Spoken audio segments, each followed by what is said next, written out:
Porque nos acompaña esta mañana el profesor Garrit Genitó. Él es director de la Escuela de Periodismo de la Universidad de Panamá. Además, ha sido secretario general del Sindicato de Periodistas, presidente del Consejo Nacional de Periodismo, bueno, y una de las voces más autorizadas para tratar un tema como el que nos atañe. Garrit, académico y muy admirado por mí. A ver, Garrit, sin lugar a dudas, el periodismo bajo ataque.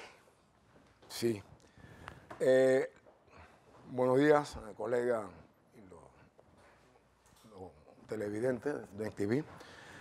Lamentablemente siempre se hace todo debate en coyuntura y pienso que hay que hacer un debate permanente sobre el tema de la libertad de expresión. Yo pienso que se ha ensañado con los medios, NECTV, Continente y EPASA. Y tú me conoces muy bien, yo no vengo aquí a defender los medios. Yo vengo aquí a defender el libre ejercicio de la profesión de periodismo y la responsabilidad que le corresponde a un periodista emitir mensajes sin ningún tipo de obstáculo a la opinión pública, el derecho que tienen los pueblos a la información y los medios cumplir con una función social. Partiendo de ese hecho, yo pienso que en el caso que corresponde aquí a la colega, es un caso que no es tan inusual, es un caso que tiene ribete político, porque se ha ensañado con los medios, independientemente, repito, de la naturaleza, quién es el dueño del medio.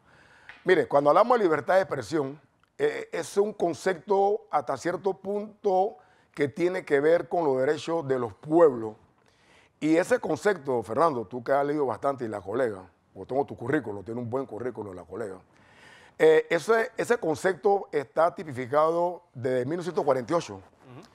Después de la Segunda Guerra Mundial, cuando se establece la regla del juego en las Naciones Unidas, la OEA, y la Carta de Bogotá en 1948, surgió precisamente lo que llamamos los derechos humanos. Y dentro de los derechos humanos se habla de la libertad de expresión. Y precisamente en todos los países democráticos se acogió ese precepto, ese concepto de que hay que respetar la libertad de expresión. Porque en esa época había dos polos de influencia, el bloque socialista y el bloque capitalista. Uno manejado por la Unión Soviética y el otro manejado por el capitalismo norteamericano. Y de ese sentido, todos esos organismos se fundaron para velar por la libertad de expresión. Es más, en todos los países democráticos hay, en la Constitución Nacional, expresa lo siguiente, palabra más, palabra menos, todo ciudadano tiene derecho de emitir sin ningún tipo de obstáculo la libertad de pensamiento y en el caso del periodismo la libertad de expresión. Para mí no, ya con la experiencia que tengo yo, que tuve una coraza de tortugo, para mí no me extraña que un abogado esté buscando protagonismo porque no tiene nada que hacer. Así mismo es, no tiene nada que hacer. Y busca protagonismo ensañándose en un tema que sabe que no va para ningún lugar. Es un tema en la cual la colega, y la respeto mucho, usted no tiene ningún problema. Usted ejerció la libertad de expresión con una fuente confiable, una fuente responsable y en ese momento creíble porque dijo su nombre. No dijo su nombre solamente, sino que traía Así los documentos de las probatorio internas que él hizo. No hubo ni un rumor, porque el rumor lo tipificamos en la propaganda, ni tampoco hubo una subjetividad. Más bien una veracidad en la entrevista que usted hizo, con una fuente. ¿Y qué tiene que hacer un periodista? Entrevistar una fuente creíble y confiable para la opinión pública. Tú dices, Garrit, hace un momento, pues comentabas que desgraciadamente son debates que se dan de forma coyuntural cuando se da una situación parecida a esta y nunca se tiene ese amplio debate para pues, sentar o poner sobre la mesa la realidad del periodismo actual. Así es. Yo creo que como nunca antes los medios de comunicación han estado tan al servicio de grupos económicos. Así es. Y eso obviamente cuarta más que libertad de expresión. Estamos hablando de libertad de prensa. Así mismo. Como yo no me guardo nada, Fernando, tú fuiste presidente del Consejo, fuiste uno de los mejores, yo fui el primer presidente, pero te voy a ser franco, los gremios periodísticos en nuestro país no están debatiendo permanentemente el tema de la libertad de expresión. En otros países europeos, España, tú estudiaste en España, en Europa, y precisamente en Sudamérica, Chile, Argentina, Perú, hay debate permanentemente sobre libertad de expresión. ¿Sabes por qué? Tú lo acabas de decir. Porque siempre los grupos de poderes están tratando de obstaculizar precisamente lo que representa la libertad del periodismo para el periodista. Porque el dueño del medio sabe cuáles son sus derechos. Ellos lo tienen clarito. Y lamentablemente, no voy a decir el nombre ahora mismo porque tú no me lo has autorizado, hay un club en estos momentos en nuestro país que está rebasando los intereses del Consejo Nacional de Periodismo.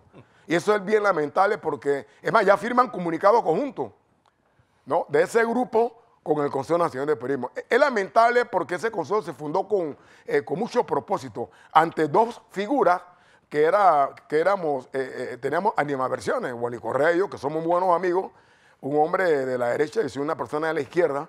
Hicimos el consejo precisamente por el bien común, por el bien de la profesión, donde cada sector tenía las posibilidades de ejercer la libertad dentro del consejo, los gremios, las escuelas de periodismo y los dueños de los medios. Pero ahí entra, ¿sabes?, un nuevo jugador en la ecuación que es redes sociales. Bueno. Y ahí pues, hay un debate que Lupe y yo siempre hemos tenido sobre el rol de la red social. ¿Qué te puedo explicar eso? Pues que, por ejemplo, tú tienes, y yo siempre pongo este ejemplo, esta muchacha Windy Gerg, una youtuber panameña con más de 1 millón de seguidores en Instagram y más de 11 millones en su canal de YouTube. Es decir, ¿qué hacemos con esto? Mira, lamentablemente las redes han salido para quedarse y ganan elecciones, pero como conocedor y humildemente un poco del tema de comunicación, yo he tenido discusiones con unos colegas y para mí las redes es un medio subjetivo, peyorativo y no es un medio de comunicación convencional, masivo. Mientras que a mí no me puedan convencer que ese medio de comunicación, que dicen que es masivo, no es masivo, porque los medios de comunicación vienen de los mass media, viene del periodismo convencional, donde una persona que se siente aludida de un problema de calumnia e injuria puede buscar una réplica, aunque se la publiquen un mes después. Es el medio convencional. Prensa, radio y televisión, que lo establece muy claro Marshall McLuhan, ese teórico. Sí, pero estamos hablando de Marshall McLuhan, de algo que hace 60 años. Sí, pero todavía tiene vigencia, ¿no? El canadiense norteamericano que le estableció los más media. Pero las redes es un medio distorsionador, es un medio subjetivo que va en contra de los derechos humanos. Ahí te zarandean la vida y tú no tienes derecho a replicar a nadie. Por eso es un medio bastante peligroso en contra de los derechos humanos. Entonces, volviendo acá al tema de la colega, usted ejerció noblemente una entrevista. Es más, le voy a decir algo. Quiero que sepa que la entrevista es el género más práctico en la profesión. Para desarrollar un tema informativo, siempre hay que usar la entrevista. Usted hace una entrevista formal con una fuente responsable y la pregunta mía es, ¿dónde está el cabo? ¿Dónde está el ¿Tú sabes dónde está el cabo? No. Ah, bueno, entonces hay que preguntarle al abogado dónde está el cabo. Porque, por ejemplo, y es algo que va a tener mucha repercusión, pues, el término de la real malicia. Es decir, él da por hecho de que nosotros hicimos esa entrevista sabiendo que esto iba a provocar. De una manera maliciosa. Maliciosa. Ajá. Eso es falso. Es falso. Mira, todo lo que es noticia, lo que es inmediatez, que lo aplicamos a la noticia de recompensa inmediata, esa entrevista fue una entrevista, en este caso, de recompensa inmediata. Y si tú tienes que hacer una entrevista así, no tengas ningún tipo de temor, tienes que hacerla. Porque tú no puedes autocensurarte, porque eso va en contra también de la... Es más peligroso. Es peligroso la autocensura. Y aquí no te autocensuran. La autocensura significa que tú te vas a autocensurar porque Fernando no quiere que tú hagas una entrevista a una persona porque va en contra de los intereses del medio. Esto se llama autocensura. Entonces el medio te censura. Tiene que ejercer la profesión libremente, pero con responsabilidad. Y evitar la falsedad en cuanto a la calumnia y evitar la injuria en cuanto a la deshonra y a la dignidad de un ser humano. Ahí tú tienes que tener la responsabilidad.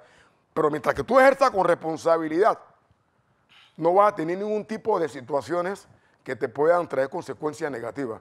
Lo hiciste bien, este abogado está haciendo el ridículo, está buscando protagonismo, él sabe que esa demanda no va a tener ningún tipo de ejecución porque usted se basó en una fuente responsable que dijo, yo me llamo fulano de tal y voy a denunciar a otra persona. Exacto. Eso es todo. Sí. Le agradezco, profesor, Mucho gusto. y estoy embelesada escuchándolo porque creo que por estos días es propicio hacer mucha docencia sobre el ejercicio del periodismo. Así es. A mí me sorprende que fuentes que por años han estado en medios de comunicación tal vez no entienden el oficio y hoy nos tiene en este embrollo. Usted hablaba del derecho a réplica, de la entrevista como género, el más importante. Todos los días tenemos que hacer entrevistas para sacar información y la réplica ha sido objeto de burlas, profesor. Sí. ¿Usted cómo lo aprecia? Mire, la réplica hasta cierto punto estaba tipificada en la ley 67 del 78, la llamada ley de Mordaza, que para mí no era Mordaza. Pero la réplica es lo tiene que ejercer la persona que se sienta aludida. Esto le dan derecho a réplica para compensar o resarcir el daño que se le hace a una persona que le saca una noticia falsa. Pero yo pienso, colega y Fernando, que estamos viviendo una situación bastante difícil. ¿Y sabe por qué estoy preocupado? Estamos en un año preelectoral y lo que viene no es fácil. Claro. Y estamos en un año electoral. Entonces, los políticos criollos van a amenazar precisamente el tema de la libertad de expresión. Y más ahora que una campaña de reelección. Entonces, hay que tener mucho cuidado y te felicito porque en estos momentos te conviene hacer entrevistas pero con fuentes. Si no lo hace con fuente, vas a caer en el rumor. Y el rumor no es periodismo, el rumor es propaganda. Y la propaganda es otra cosa. Entonces, vale la pena, ya para terminar, de que tengamos que seguir haciendo debates. Si los gremios no lo están haciendo, que la academia lo haga. Te yo creo que es la academia el lo va a lugar hacer. idóneo para hacerlo. La academia lo va a hacer permanentemente y vamos a arrancar, esto es una premisa para ti, a partir, además tú tienes que ir. Estamos coordinando con Zayda Herrera que tú vas a participar. No te eches para atrás. O sea, en un debate permanente, ahora el Día del Periodista del 13 de noviembre, en el histórico Auditorio Giblas Tejera. Ahí será. Ya te dijo esta muchacha, Zayda. Ya está comprometido, no se puede escapar, profesor. Así que yo, no te preocupes, los medios te van a seguir apoyando y la escuela siempre va a estar de punta de lanza para defender la libertad de expresión. Y no te preocupes, este abogadillo hasta cierto punto va a ser ridículo. Bueno. Gracias, profesor Llanito. Gracias a la escuela. Gracias.